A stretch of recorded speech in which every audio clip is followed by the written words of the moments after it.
You got to protect. When you have an investment like that, you got to protect him and do everything you can to protect that kid.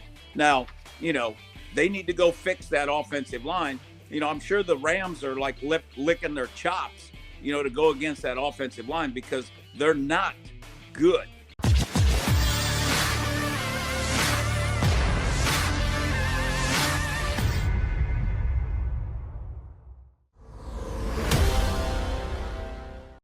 You got your Mac and Mac guys here on Birds 365. We're going to add a third voice into the mix. If you listen to him down on 105.7, The Fan in Baltimore, you know him well. Former NFL executive and butt of the show, Vinny Cerrato, joins us here on Birds 365. How you been, Vin, man? I'm good. How you guys?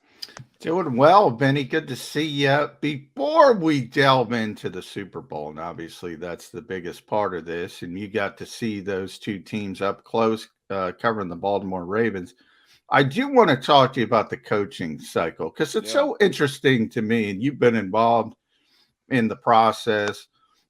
Former exec with the 49ers. Can we call them the Commanders now? Joe Theismann kind of let that cat out of the bag. So I think it's going to be the Washington Commanders. I'm going to have to get used to that, Benny. But I slip all the time and say Redskins. Yeah, well, we all do. We all do. I don't think, but that's another story for another day. But I am interested because you've been involved with it. And it popped up. Doug Peterson, we know well here in Philadelphia, obviously Super Bowl winning coach, seemed to be off the radar. Now a little late to life in him again. All of a sudden, Jim Harbaugh swooping in, probably going to come back from the college ranks, maybe to Minnesota. Yeah, proven guys versus this sort of sentiment that you want to find the next young coach, whether it's Sean McVay, Zach Taylor, the Super Bowl coaches. What's your thought process on how this shakes out every year with NFL teams looking for head coaches? You know what? I think like Minnesota's situation, if I was in Minnesota's situation where I've got a quarterback, who's 37 touchdowns, 7 picks, and he's making a lot of money. I've got 2 great receivers. I got a young tight end, Irv Smith Jr. I got a great running back, So me wanting to go hire a young guy that I hope can do it, I go hire Jim Harbaugh in a heartbeat. And he bring in Vic Fangio, get that 28 defense squared away, and then I think, look at the division. That's another reason why I would want a veteran guy if I'm the Vikings, because the Bears are rebuilding, Detroit's rebuilding, and if Aaron Rodgers leaves, Green Bay's rebuilding. So the window over the next couple of years for the Vikings would be to go. And I think, is Jim Harbaugh interested? You know what tomorrow is in college football? Yeah, signing date. Yeah. And he's going to interview at the Vikings.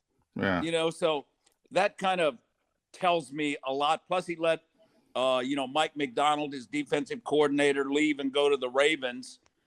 So all signs kind of point to him leaving. But don't forget about the Dolphins, Yeah, Michigan. Right? Michigan man, Stephen Ross. Yes, he is. Stephen Ross. If you walk around Michigan's campus, there's a lot of the Stephen Ross Business School and all those things. And he said that he wouldn't be the guy to take Jim Harbaugh out, But if the Vikings, and he's interviewing, then I think that would make a lot of sense. So if I'm a betting man, Harbaugh is going to be in the NFL. So my Michigan sweatshirt that I have on right here. How about that? I think they'll be looking for a new guy. Yeah, don't kid yourself. That's a Sun presented sweatshirt for the Vin Man because he's a Michigan guy by family ties these days. But who's the best young coach you ever saw come into the foray in the NFL?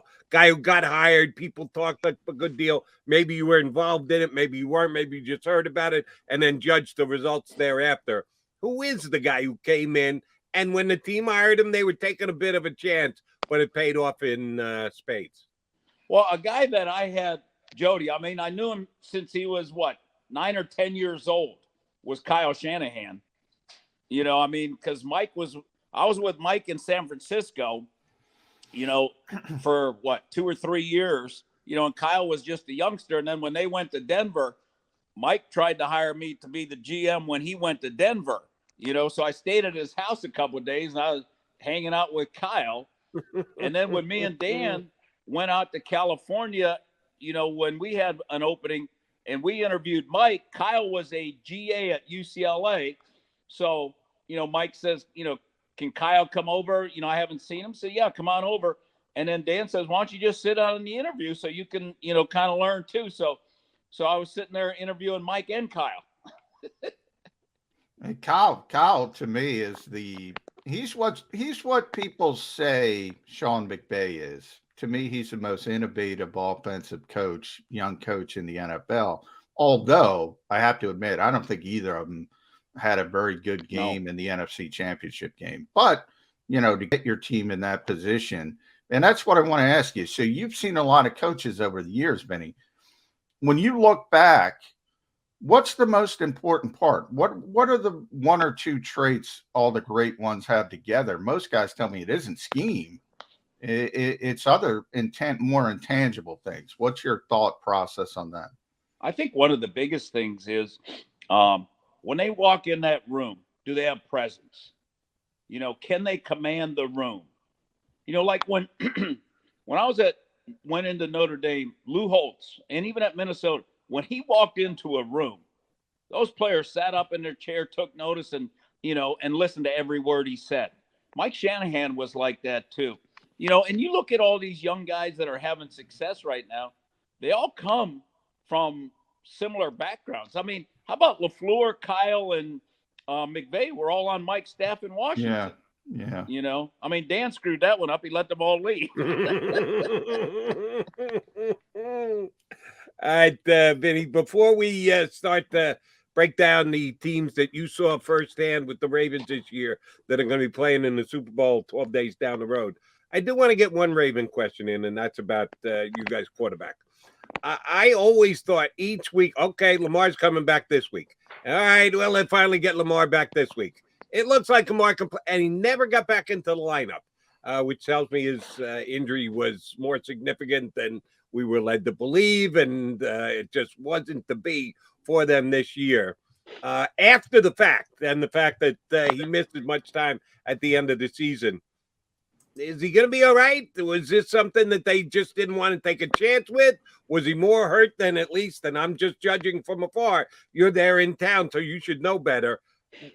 Lamar's injuries and what he dealt with going forward, how does that affect his status as their quarterback, seeing as he hasn't signed that contract extension yet? No, he'll be fine. He had a bone bruise. He had a deep bone bruise, and, you know, in his ankle. And my wife's an orthopedic foot and ankle surgeon, and she told me at the time when she heard bone bruise, that's 4 to 6 weeks, you know, and it's extremely painful. And it's hard to rehab it because there's nothing you can really do because your bone is bruised. You know, it just takes time.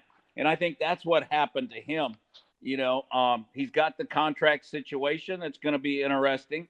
And Harbs talked yesterday, you know, and he wasn't definitive on Greg Roman coming back. They lost Bobby Ingram, the tight end coach. He left and went to Wisconsin to be the OC. T. Martin's interviewing with the Buffalo Bills, you know, as an OC. So the Ravens staff is not done yet. And it'll be interesting to see about Greg Roman, because I've always said on the radio, if you look at Greg Roman's history, he's good the first year, then it goes down, and the third year, you know, it was not good at all.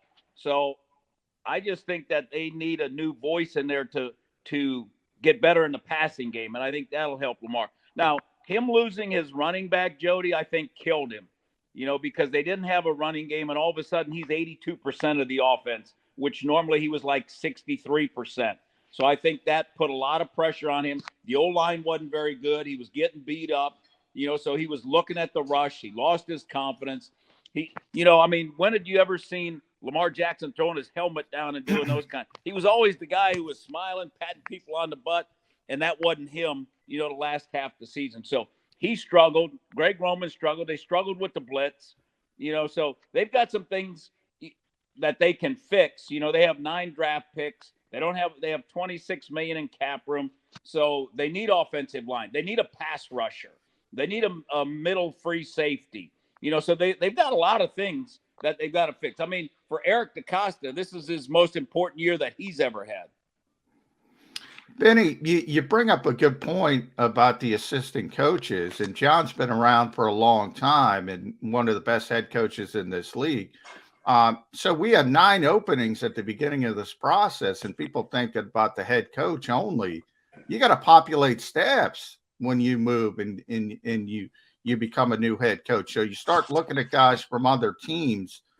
How did you guys plan for that? Did you have sort of a depth chart that if so-and-so leaves, as an up-and-coming coach, he gets a coordinator job? Was that something you guys prepared for in advance, or is that something you just kind of hand on the fly? Well, you know what's interesting about, the head coaches kind of control their staff, and they usually have guys that they know or guys on the staff. Like when Joe Gibbs came in, it was pretty interesting, because he had his old guys that he had. And then like he said, who's the best defensive coordinator out there? At that time, it was Greg Williams, who had just got fired in Buffalo. Joe's first day, he got in a plane and flew up to Buffalo to see Greg Williams. He was not going to stop till he got his staff. And when you're interviewing coaches, the most important part of the interview process, especially if you're hiring a defensive guy, who's your offensive coordinator? Who's your offensive staff? If you're got an offensive guy, who you bringing in as the DC? To me, those were the most important things. And those were up front and early in the interview process, because, you got to know, like the one time we interviewed Spagnuolo, after they won the Super Bowl, and he wanted to bring all his friends. I said, you can't do that. All the guys from the World League and all that. And I said, you can't do that, Spags, And then he did. And then look at what happened in St. Louis. Yeah. So, yeah. That the staff is a critical part of it if you're GM, to make sure that, you're getting the right people. And you want to give the head coach some leeway to bring in his guys, but you also want to have a little influence yourself, so there's balance to the staff. And we were actually kind of surprised here in Philadelphia, because we thought the head coach just hired Nick Sirianni actually had more say over his assistants than Doug Peterson ever did. And all Peterson did was win a Super Bowl. But Howie Roseman kind of handpicked the staff. So it is a balancing act between the coach and the general manager, correct? Oh, absolutely. Well, like Jody, the one year after Joe retired, we said, it wasn't, and we had been to the playoffs, so it wasn't like we were bad, and our defense was like in the top 5. Greg Blosh was the DC, and we were telling the coaches, hey, this is a different situation. You have a playoff team, so you've got a great defensive staff. You need to look at that staff, because they're extremely good. They've done good things, so going and bringing in a bunch of new guys doesn't make a lot of sense. I got criticized a lot because they said, oh, you're handing the coach, you're making him keep this staff. Well, the staff was, the second best defense in the league, and it wasn't, our coach got fired. Yeah. Yeah, it is a little bit different when the team decides to make a coaching change. All right, I picked your Ravens to be in the playoffs this year. Main reason was because, I like Lamar, but I thought they've been outstanding at losing top-flight defensive talent, but then just replacing them, either with draft or their own free agent signings and the like. The Raven defense wasn't near as good as I thought it was going to be this year. And one guy who lit him up not once but twice is Joe Burrow. How did Burrow have the 2 mega games that he had against that Ravens in defense? We've seen him that he's special with what he's doing here in the playoffs. You got a first-hand look at it during the regular season. Yep. How did he put up those massive numbers against the Raven D? Well, Jody, how about the first game? The Ravens are winning in the third quarter. They start the third quarter. Ravens go down and score. They've got the Bengals backed up, like on the 15-yard line, 3rd and 6. 3rd and 6. And Chase catches a little slant route. They missed 2 tackles, and it 80-some yards later, it's a touchdown. Tackling was the biggest problem. Tackling was the biggest problem the first time. And then the second time, they just didn't have the corners that could handle that receiving core. And Joe Burrow, Joe Burrow's spectacular. I think I would love him to be, that would be the type of quarterback I would love, just because you love his intensity, you love his tenacity. He's smoking. Kind of reminds me of like Joe Montana. Joe Cool, yeah. And he put up, I think they put up 41 twice against the Ravens. So it's interesting to me, Vinny, because it's such a young quarterback, number one. They were at 2 wins when they drafted him, 4 wins last year. Now he got hurt, so that factored into it. And he's coming off the ACL on top of it. And he doesn't have an offensive line, and he's in the Super Bowl. That kid is special. Have you ever seen an offensive line this bad in a Super Bowl? In the Super Bowl, no. I was going to say the Ravens' offensive line. But, Jody, the thing about it, like last year, I criticized Zach Taylor because I thought, when I watched Joe Burrow play, I loved the kid, and I thought the head coach was doing a disservice to him, because they're not giving the offensive line help. He's getting killed. And the Ravens, 2 years ago, the Ravens are beating them like by 30, and he's keeping them in the game and having them drop back and throw. Get him out of the game. I said at that time, he's eventually going to get hurt, and he did. And it pissed me off so bad about Zach Taylor. I was so down on Zach Taylor, because of how he handled the quarterback. You got to protect. When you have an investment like that, you got to protect him and do everything you can to protect that kid. Now, they need to go fix that offensive line. I'm sure the Rams are like licking their chops, to go against that offensive line because they're not good. You look at, their balance, and they don't bend their knees. The biggest thing with an offensive lineman, you got to be able to bend your knees. If you can't bend your knees, you're not an athlete. And, if you're a stiff-kneed guy, and, if your head's down, you're down. That's the thing. So, yeah, that offensive line is bad. That's why, he's got to get rid of the ball extremely quick. And they were 4th in the league, I believe, in yak yards for the season. So they have receivers that can make plays after the catch. And you talk about the Bengals offensive line and the issue they have. Frank Pollock, the ex-49er, is their offensive line coach. And when he compares Joe Burrow to Joe Montana, he's got a hands-on feel for both of the Joe Cools. So I'll give him that much credit because he said it, talked to a Cincinnati media guy over the weekend and said, Frank Pollock went there before the season ever started when Joe was still rehabbing from the bad knee that he had, that he compared the 2 Joe Cools. Well, Frank, that's good that you hit that nail on the head. Now get your offensive line together for the Super Bowl because it could be some issues. About it, Joe, Frank was there when I was there. He was? Yeah. He was a backup offensive lineman, for us. And he learned from the best. Bob McKittrick, our offensive line coach, was spectacular, and he'll get it right if he gets the right players. Jonas Williams is not a tackle. That was a total bust. The only shot he's got maybe is at guard. But if you see an old lineman and he's on the ground all the time, that's not a good offensive lineman. You look at, good old linemen, they're not on the ground. Yeah, they had a veteran. You watch Trent Williams. Trent Williams wasn't on the ground much. Well, he's on the ground when he's the Eagles, good linemen that they've had in the past. They're not on the ground. Bad offensive linemen, they're on the ground. Yeah, Trent Williams is on the ground when he's pancaking somebody. That's the only time he's on the ground. Yeah, that guy's amazing. But when you talk about the offensive line as a whole, they did lose Riley Reef, who's competent, so they lost him to injury. But when you start talking about, and fans, understandably, Benny, they get excited by the skill position players, obviously. And Jamar Chase is unbelievable. And people overlook how good T. Higgins is because how good Jamar Chase is. Mm-hmm. And Tyler Boyd is one of the best slot receivers. Uzama's a tight end. It looks like he's going to be healthy enough at least to potentially go. There was concern. They lost him. Joe Mixon's a great running back. Can you win in the NFL now with poor offensive line play if you have a quarterback smart enough to understand what he's dealing with? Well, look at the Bengals. Well, he leads the league in sacks also, so, you're kind of living on borrowed time, you know, because when's he going to get hurt? So they've got 10 draft picks and they got $70 million in cap room. they've got the opportunity to fix that offensive line. I think the guy that changed them and the personality, Hendrickson on defense, I love him, man, because he plays with such great, he plays like Watt, and that's what you got to love about him. And their defense, how good did their defense play in the second half? I mean, that was what was really impressive, so they're better on the other side of the ball too. I think that's where they made the big adjustments.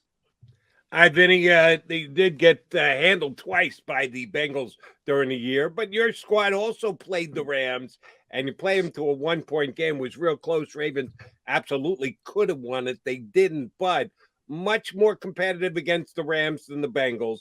What did you see out of the Rams late in the season that made you say, all right, yeah, they're a legit team? Or did you see something that made you say, well, they'll make the playoffs, but they're not going anywhere? What was your read on the Rams when the Ravens played them late in the year? Well, Jody, I think, watching them prior to watching their film, thought they were extremely talented. And, when a team like that, they switched the game to 1:00. So West Coast going east, they got to play at 10 in the morning. The Ravens had lost 5 in a row, got a lot of backups playing. I'm guessing that their thinking was, let's just find a way to win this game no matter what and get out of here. I don't think we got the Rams A game. That's what I think. We're seeing them now with energy, with passion, and, and playing a much better football than they are. Because the other thing too is Odell Beckham is a lot better now than he was then. He fits in a lot better. So, got the running back, and, even Von Miller's playing a lot better now. So I think they're a much better football team now than when I saw them. I think when I saw them, they're like, okay, we just need to find a way to win this game no matter what. All right. For the Rams, Vinny, I want you to put your GM hat on, because I want you to tell me what you think about Les Snead, what you think about he's doing. Because, look, people treat draft picks like they are gold bars in this league, as you know. And the Rams said, to a certain degree, screw it. They don't have a first-round pick till 2024. They go out and get Matthew Stafford and all Jalen Ramsey years past. This year it's Odell Beckham Jr., it's Von Miller to team up with Aaron Donald. They've gone all in, to use the phrase. I love when guys zag when everybody else is zigging, or vice versa. And I think Les Snead did that, and he's got his team in the Super Bowl. Is that just a philosophy you use at a time when you think you have a lot of talent, or is that sort of a new way NFL GMs can start thinking about? Because why the distrust of proven players, other than we know their shelf life is smaller? Yeah, I don't have a problem with it. They have a philosophy, and everybody's bought in. Plus, they knew that they were going to have the Super Bowl at home. So, they went all in on that. And that's kind of been their motto ever since they started. They went for older players. The year we won the Super Bowl in '94, we had 18 unrestricted free agents on our team that were one-year guys, and they were all veteran guys. We had Richard Dent, we had Ricky Jackson, Dion. We had a lot of veteran guys, and we did have 3 rookies starting, which was, kind of a bonus, but we were a veteran football team also. And when you've got those guys, the Aaron Donalds and the players that they have, a rookie, all right, they're saying, hey, we can go get a guy, give a draft pick, and we can win now. Otherwise, is the guy going to develop in 2 years? And 50% of the time they don't. So they're betting on now, and they're betting on guys that we know that they can play, with Stafford. Look at what all the draft picks Denver gave up to get Peyton Manning, and whoever's going to give up draft picks for Aaron Rodgers. Look at what Tom Brady did. When you got that type of guy, when you got a quarterback who's in the mid to late 30s, you're not in let's win in a couple of years. No, you're in the win now mode.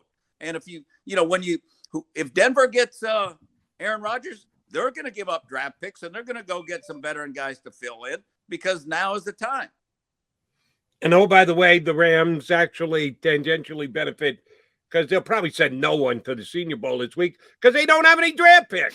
They're kind of busy with the Super Bowl anyway, so it actually works out for them. Hey, Jody, you know what, though? When the year we went to the Super Bowl, you know, because it's always the same time. That was the funnest time I had because I flew down. We played the Cowboys, beat the Cowboys, and I caught the red eye to Mobile that night. You know, and we had a week prior to, you know, there was 2 weeks for the Super Bowl. So you get to go down there and walk around, and everybody that hates you has got to come up and congratulate you. I loved it. Yeah, I could see where that would work for you if you're going down there as you're preparing for the Super Bowl. That week, I'm sure, was fun for you, but how much did you like? How important was the Senior Bowl in roster building?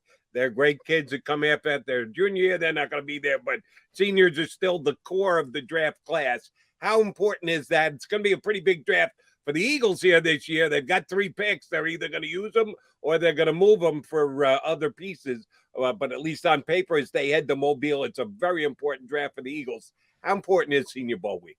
Well, I liked it a lot, you know, because it's good on good, you know, and you're getting NFL coaching.